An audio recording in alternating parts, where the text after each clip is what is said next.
Number 7, I don't see results when I pray. Welcome to the club, first of all.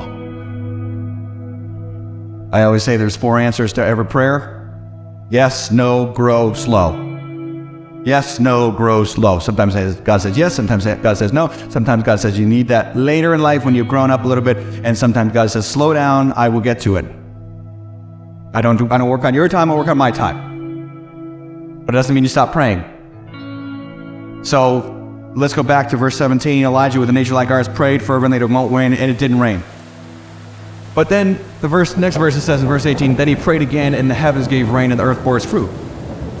Now, if you go back to the story in 1 Kings about Elijah's 2 prayers there, 2 prayers separated by 3.5 years, the first prayer, no rain, and God instantly answers. Instant. The next prayer to bring the rain back, different story. Different story. Look at it here in verse,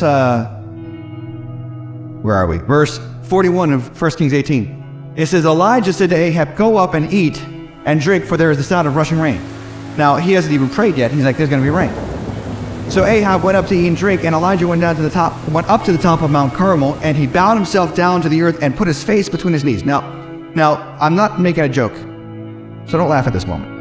But when it says that he put his face between his knees, it's literally the posture, the Hebrew way of speaking of the posture of a woman when she's in labor. Face between her knees. Sometimes that's what prayer is. Prevailing prayer. You got something up in here. You want to get it out. Something's weighing on your spirit, something weighing on your heart, something's in. God has burst a dream, a vision, a plan, a purpose, a business, a family, a child, the return of a child, and it's up in here. And you just know it's there, and it won't let you go, and you just gotta push. And it says this. He put his face between his knees, and then he said to his servants, go up and look toward the sea. And the servant came back and said, there's nothing. He's looking for clouds. There's nothing. He said, go again. 7 times. 7 times. You got to think about Elijah and his reputation. He's like, I got a reputation here. When I pray, God works. And here's my own servant not seeing something happen when I'm praying. But it doesn't stop him from praying. 7 times he said, go and look, go and look, go and look, go and look. Like on the 5th time, like, I don't know if I should tell him to go and look anymore. Gotta push through. Gotta pray through. And then in verse 45, in a little while, he says this, and then he came back in verse 44, and he says, behold, a little cloud like a man's hand is rising. A man's hand, like this is all he saw, a little cloud like this.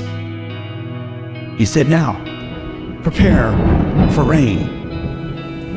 And sometimes we give up before we see the promise show up.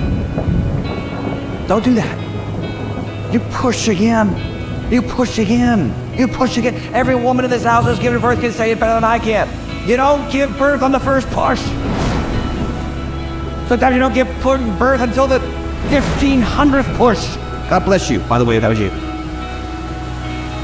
You gotta keep at it and keep at it and keep at it. And some of you have given up on a prayer. Gotta get back to it.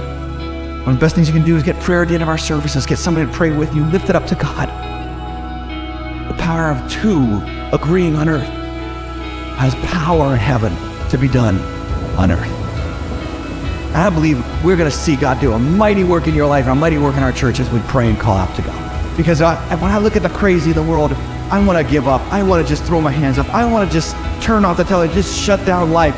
But that's not what we do. We are not the people who shrink back. We're the people who step up, and we are the people who God hears, and his voice will rock this earth if we call on him to change things in our time.